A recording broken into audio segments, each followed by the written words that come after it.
A gelatinous, swollen Trump delivered a nuttier than squirrel poop speech at a Las Vegas casino. And we wondered, were we beyond the hyperbolic, disoriented, weaponized Trump speech now that he has no more campaigns to run and he's in the Oval Office? The answer we learned over the weekend is no. Here is Donald Trump in Vegas telling the crowd other countries are emptying prisons into our country. But of course, there's a problem with Trump complaining about that. About that, I said, everybody's going to empty out their prisons into our country. I said that. I'd do that if I were heading up any one of the many countries that you know about, not just South America, all over. They take their prisons, their mental institutions, and they empty them out into our country. Can you imagine a person doing this? Can you imagine somebody doing that to our country? So what's the problem with Trump complaining about that? Well, Trump is emptying our prisons into other countries. That's his whole new deportation game. But he's complaining about other countries emptying prisons into our country, which of course is not actually happening. Trump then again bringing up this failed idea that the country used to do really well economically when we had a lot of tariffs. Listen to what he had to say. You know, they used to do numbers, and then we went to a tariff system, and the tariff system made so much money. It was when we were the richest, from 1870 to 1913. Then we brilliantly came in with an income tax. No, we don't want others to pay. Let's have our people pay. And then you had the Depression in 1928, 1929. I call it 1929. That was a bad time, but you know, you didn't have tariffs, and you had tariffs that ended in 1913. But it was the richest our country ever was. That was President McKinley. In fact, we're renaming the mountain McKinley. So Donald Trump is mostly referring here to the Gilded Age. He's referring to a period that was known for extraordinary materialistic excesses and widespread corruption. And you know, a lot of them talk about going back to the glory days, one way or the other. When they talk about that, it's often the 1950s. But in terms of corruption and in terms of inequality, they seem to prefer the Gilded Age. And that is a really scary thing, that's the time they hearken back to. Now, Donald Trump did also talk about the January 6th criminal rioters who he pardoned in direct contravention of the concept of law and order. He's referring to them as hostages still. Pardoned hundreds of political prisoners who had been viciously persecuted by the Biden regime. Hundreds of people were persecuted, including Christians, pro-life activists, 2 Washington, D.C. police officers just yesterday, whose lives were destroyed from chasing down a dangerous illegal alien criminal. And of course, I was very proud to pardon the J6 hostages. This is not law and order. This is rewarding anarchy and promoting vigilantism. Be a vigilante, commit crimes, hurt people, destroy property, and then I will come in and save you. And as far as strategy goes for Democrats, if Democrats can't turn this, Trump talking about the hostages who he saved, if Democrats can't turn this into massive wins in 2026, Democrats might have to give up as a political party. If you can't turn this into a win, I don't know that you can ever win again, truly. Trump, as usual, alluding to, they don't let me say X or Y anymore because of woke political correctness. Talking about a beautiful waitress. Take a listen to this. That's what happened. I'm telling you, a young waitress, I won't say beautiful because you're not allowed to say that as a politician. Used to be you could say a young, beautiful waitress. This was a young, beautiful waitress, but I won't say that because I feel like I want to continue my political career.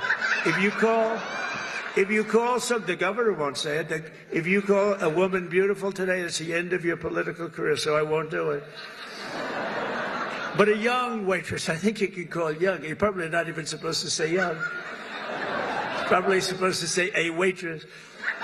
But a young waitress came up and I said, "How are you doing?" And in my restaurant in the hotel in Trump. It is, of course, not the case that you were not allowed to say she was beautiful, she was young. It's in the abstract, that's not the problem.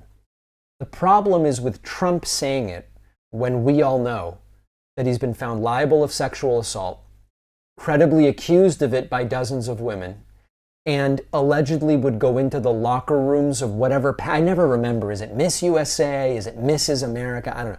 Whatever pageant he owned, he would go into the locker rooms and ogle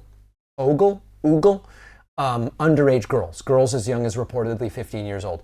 That's why it's cringy when Trump says this stuff. Wearing it as if it's a badge of honor, Donald Trump announcing he withdrew from the World Health Organization and the crowd cheered. First, I withdrew from the World Health Organization, where we paid $500 million a year and China paid $39 million a year, despite a much larger population. Think of that. China's paying $39 million to have 1.4 billion people. We pay $500 million. We have, nobody knows what the hell we have. Does anyone know?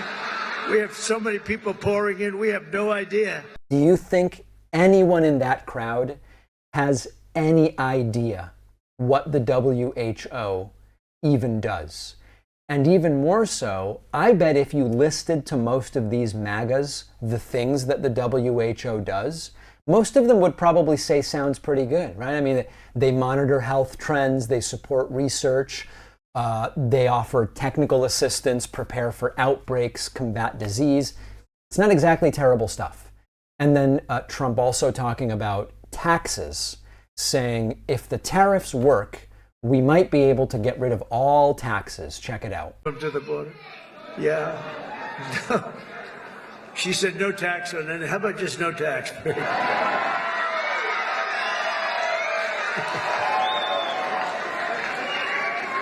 could do that. You know, if the tariffs work out like I think, a thing like that could happen if you want to know the truth.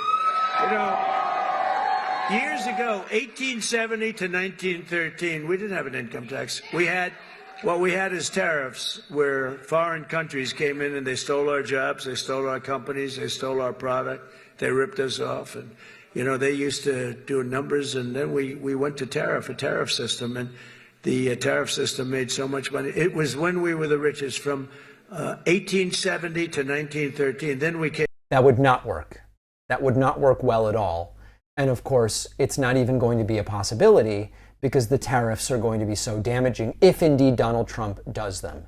Finally, Donald Trump talking about swollen and enlarged countries. This is really, really weird. The United States has the largest amount of oil and gas of any country on earth, and we may be a very substantially enlarged country in the not too distant. Isn't it nice to see, you know, for years, for decades, we're the same size to the square foot, probably got smaller, actually. But we might be an enlarged country pretty soon. And one of the things we're going to be doing is drill, baby, drill. So Donald Trump is confused as ever. The crowd clapping for anything. Trump non sequitur after non sequitur. They clap. They love the entire thing. And the primary takeaway from this speech, he is not stopping the delusional, ranting cult speeches and rallies, even though he has no more campaigns to run. He won. It's been a week since the inauguration, and he's already doing the whacked out rallies. One of our sponsors today is Winchester Wobble Wand Books. Children's books by Winchester Wobble Wand are designed to inspire a lifelong love of reading and creativity for children and families. And the latest book from Winchester Wobble Wand is called The Snooze Who Refused to Choose. This is a whimsical story that takes you into Snooze Town, where the snooze would much rather nap than make decisions. But when the town's troubles grow and young voices plead for help, the snooze faces a choice he can no longer ignore. It really is a heartwarming tale that introduces kids to the importance of voting, the power of small voices, and the courage to take action in their communities. Every month, Winchester Wobble Wand releases a new book, so there's always a new adventure to enjoy. Each book includes a design contest where readers can showcase creativity and win $500 for their hand-drawn illustrations. You can get The Snooze Who Refused to Choose and explore other Winchester Wobble Wand books on Amazon or by visiting wobblewand.com. The link is in the description.